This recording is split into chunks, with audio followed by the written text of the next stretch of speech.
మనోజ్ అయితే ఢిల్లీలో అక్రమాలు జరుగుతున్నాయి అక్కడ స్టేట్మెంట్ ఇచ్చాడు కదా, సో అదేనా కారణం ఈ ఇష్యూస్ అంతటికి? అక్రమాలను బయట పెడితే ఇలా దాడి చేస్తారా అంటున్నారు, దాని మీద ఏమన్నా? They can do it. Today Telugu రాష్ట్రాల్లో Mohan Babu university is one of the most prestigious university. భారతదేశంలో ఐఐటీస్ని ఛాలెంజ్ చేసాం మనం మోహన్ బాబు యూనివర్సిటీ. రెండు రాష్ట్రాల్లోనూ మోహన్ బాబు యూనివర్సిటీ లాస్ట్ 3 yearsగా హైయెస్ట్ పే ప్యాకేజ్ ఒక స్టూడెంట్కి 75 లక్షలు 60 లక్షలు. ఒక మామూలు ఫార్మర్ డాటర్ కూలి పని చేసుకునే ఒక ఫ్యామిలీ నుంచి వచ్చి 45 లక్షల రూపాయల జీతం సంవత్సరానికి అనేది ఆ ఘనత మోహన్ బాబు యూనివర్సిటీకి ఉంది. అండ్ త్వరలో అనౌన్స్ చేస్తాం. భారతదేశం ఎన్నో సంవత్సరాల నుంచి ఫారిన్ యూనివర్సిటీస్ ఇండియాకి తీసుకురావాలని ప్రయత్నిస్తుంది.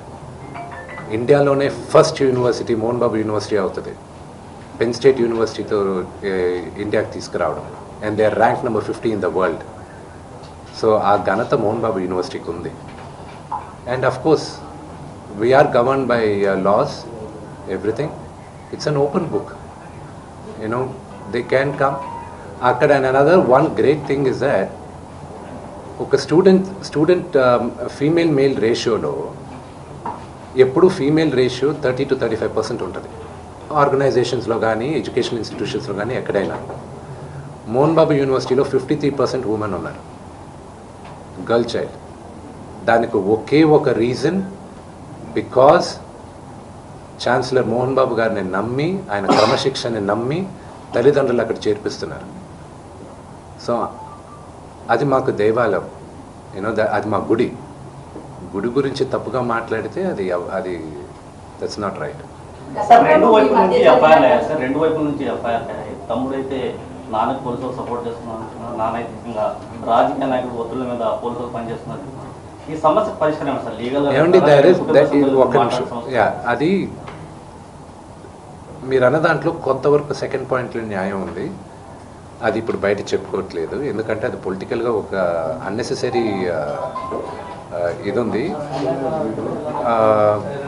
అది మెల్లగా మేము మాట్లాడతాం. ఫ్యామిలీ రిజాల్వ్ చేసుకోవాలి, family will resolve it. Vishnu గారు, మనోజ్లో ఈ మార్పు ఎప్పటి నుంచి వచ్చింది? ఒక అన్నగా ఇది కరెక్ట్ కాదు అని మీరు కుటుంబంలోని సమస్యను పరిష్కరించుకునే ప్రయత్నం ఏమైనా చేశారా, లేకపోతే మనోజ్ ఒంటరినే చేయాలనుకున్నారా? సారీ, గతంలో ఒక వీడియో వస్తే ఇదంతా కూడా ఫ్రాంక్ వీడియో అని చెప్పేసి జరిగినటువంటి గొడవని కప్పిపుచ్చే ప్రయత్నం చేశారు. అంటే మొదటి నుంచి ఈ వివాదం ఉందా, లేకపోతే 2 రోజుల నుంచే ఈ వివాదాలు ఉన్నాయని? I'm not going to answer that question. మనోజ్లో ఈ మార్పు ఎప్పటి నుంచి వచ్చింది? తల్లిదండ్రుల పట్ల వ్యతిరేక భావన మార్పు ఎప్పటి నుంచి వచ్చింది? మీరు ఇది కరెక్ట్ కాదు తమ్ముడు అని మీరు సర్ది చెప్పే ప్రయత్నం ఏం చేశారు? నేను మళ్ళా చెప్తున్నా, మా నాన్న చేసిన తప్పు ఏదైనా ఉంటే మమ్మల్ని విపరీతంగా ప్రేమించడం. మా నాన్న చేసిన ఒకే ఒక తప్పు అది, మా ముగ్గురిని విపరీతంగా ప్రేమించడం. నేను అదే అడుగుతున్నాను. మీ నాన్నగారు మిమ్మల్ని అంతగా ప్రేమించారు కదా, తమ్ముడు నాన్న ఇంత ప్రేమను చూపిస్తున్నాడు కదా, ఇది కరెక్ట్ కాదు అని మీరు మనోజ్తో ఎప్పుడైనా మాట్లాడారు? I will not answer that question.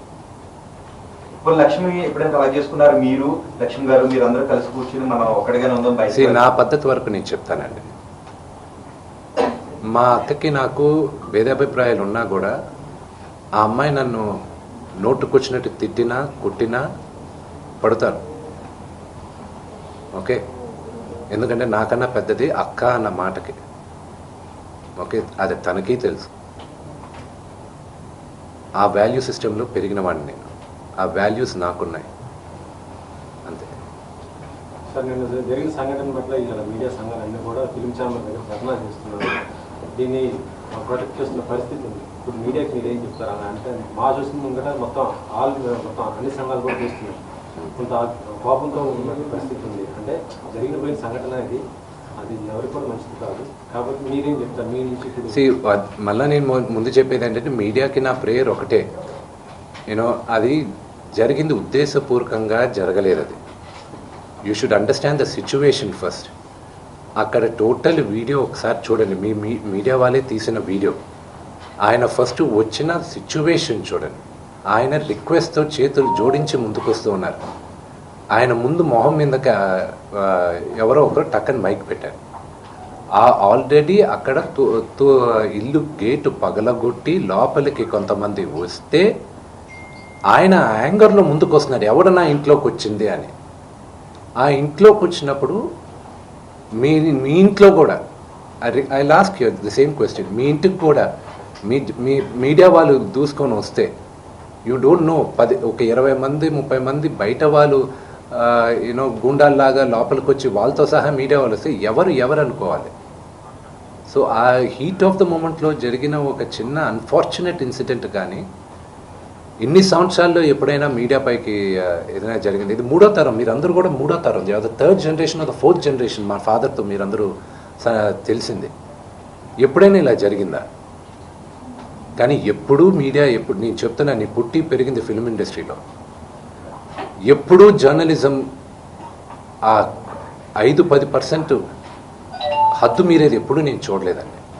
నేను పెరిగింది ఈ వాతావరణంలోనే. కానీ ఇట్స్ అన్ఫార్చునేట్, ఆ 5-10% is going out of control. But it's a very unfortunate incident to the entire media fraternity. It is unfortunate what happened. It is not directed at the media at all. అక్కడికి వెళ్తున్నారని తెలిసింది. ఎక్కడికి? Hospital కాడికి వెళ్ళేసి లేదు, ఆయన వాళ్ళ family మెంబర్స్తో మాట్లాడడం జరిగింది. వాళ్ళతో మేము టచ్లో ఉన్నాం.